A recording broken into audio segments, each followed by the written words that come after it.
Hi friends, welcome to my channel. நம்ம இன்றைக்கி பாண்டியன் ஸ்டோர்ஸில் இன்றைய எபிசோடை பார்க்கலாம். கல்யாணம் ஏன் நின்னது, பொண்ணை ஏன் அவங்க கூட்டிகிட்டு போனாங்க, இதை நான் கண்டிப்பாக தெரிஞ்சுக்கணும். நான் போய் பொண்ணு வீட்டில் கேட்டு வரேன்ட்டு பாண்டியன் கிளம்ப செந்திலும் கதிரும் நாங்கள் போகிறோம், நீங்கள் வீட்டில் இருங்கன்னு சொல்லிட்டு அவங்க விசாரிக்க போகிறாங்க.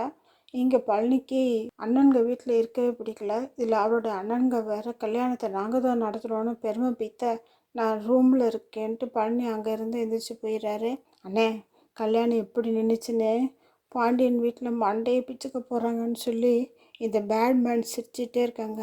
பாண்டியன் வீட்டில் எல்லோரும் ஏன் கல்யாணம் நினைச்சுன்னு யோசிச்சு அவங்க மண்டையை குழம்பி போயிடுது. ராஜியோட சித்திட்டு அந்த சுகன்யா எப்படின்ட்டு மாமியார் விசாரிக்கிறாங்க. அவளா இங்கே சத்தம் போட்டால் கொரியாலையில் கேட்கும், அவள் அப்படி ஒரு வாயாடி, அவளுக்கு ஆண்டவன் நாக்கு இல்லை அருவமனையில் வச்சுருக்கான், அதான் நானே அவகிட்ட பேசுறது இல்லைன்னு புது பொண்ணோட அருமை பெருமைகளெல்லாம் கூற மாமியார் ஆடி போகிறாங்க. ஐயோ பாவம், நம்ம பழனிக்கு கல்யாணம் நடக்கலைன்னாலும் கவலை, நடந்தாலும் கவலை, என்ன பண்ணுறது. பொண்ணு வீட்டில் போய் ஏன் கல்யாணத்தை நிறுத்துனீங்கன்னு கதிர செந்திலும் கேட்குறாங்க. அவருக்கு உடம்புல பிரச்சனை இருக்குது, டாக்டர் அவருக்கு கல்யாணம் பண்ணக்கூடாதுன்னு சொல்லியிருக்காங்கன்னு பழனியோட அண்ணன்க சொன்னதாக சொல்கிறாங்க. இதை கேட்டு வருத்தத்தோட கதிரும் செந்திலும் வீட்டுக்கு வந்து சொல்கிறாங்க.